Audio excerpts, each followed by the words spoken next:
இது வந்து பீட்ரூட் வடை சார். இது வந்து பீட்ரூட் வடை சார். இது வந்து பொட்டுக்கடலை பீடா சார். இது வந்து வெஜிடபிள் சாலட். இது அவல் லட்டு. இது பொட்டுக்கடலை லட்டு. இது தயிர் சாதம். இது ஃப்ரூட் சாலட்.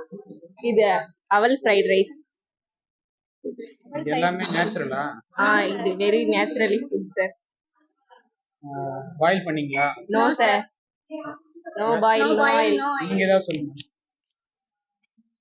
சார். அவல்ல வந்து ஃபைபர் நிறைய இருக்கிறதால அது வந்து ஒரு தடவை சாப்பிட்டாவே நம்மளோட நர்வஸ் சிஸ்டத்துக்கெல்லாம் வந்து ரொம்ப ஹெல்ப்ஃபுல்லா இருக்கும். அப்புறம் பொட்டுக்கடலையில கூட ப்ரோட்டீன் கொஞ்சம் இருக்குது. அப்புறம் வெஜிடபிள் சாலட் சாப்பிட்டா கண்டிப்பா விட்டமின்ஸ் எல்லாம் அதுல கிடைச்சிரும். அப்புறம் ஃப்ரூட் சாலட் சாப்பிட்டா அந்த கிரேப்ஸ் அப்புறம் கொய்யாக்கால வந்துட்டு நிறைய ஃபைபர்ஸ் இருக்குன்னு கேள்விப்பட்டிருக்கோம். அப்புறம் டேட்ஸ் எல்லாம் போட்டிருக்கோம். டேட்ஸ்ல கூட அயன் ஸ்ட்ரென்த் எல்லாம் இருக்குது. அப்புறம் வெஜிடபிள் ரைஸ், இதுல வந்து எல்லா காய்கறியும் பச்சையா இருக்குது. நம்ம நார்மலாவே பச்சையா சாப்பிட்டா ரொம்ப ஹெல்தியா தான் இருக்கும். அதனால இது ரொம்ப ஹெல்தியான ஃபுட்டு. அப்புறம்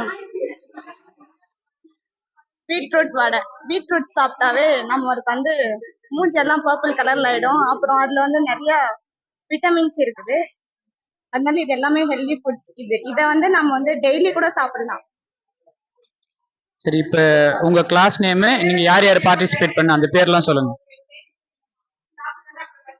என் பேரு ஃபர்ஸ்ட் யூஜி பிஎஸ்சி பயோகெமிஸ்ட்ரி நேஹாதர்ஷினி. நான் ஃபர்ஸ்ட் பிஎஸ்சி பயோகெமிஸ்ட்ரி படிக்கிறேன். என் பேர் கல்பனா. நான் ஃபர்ஸ்ட் பிஎஸ்சி பயோகெமிஸ்ட்ரி படிக்கிறேன். என் பேர் அம்ரேஷ்மா. நான் ஃபர்ஸ்ட் பிஎஸ்சி பயோகெமிஸ்ட்ரி படிக்கிறேன். என் பேர் Akila. First BSc biochemistry common.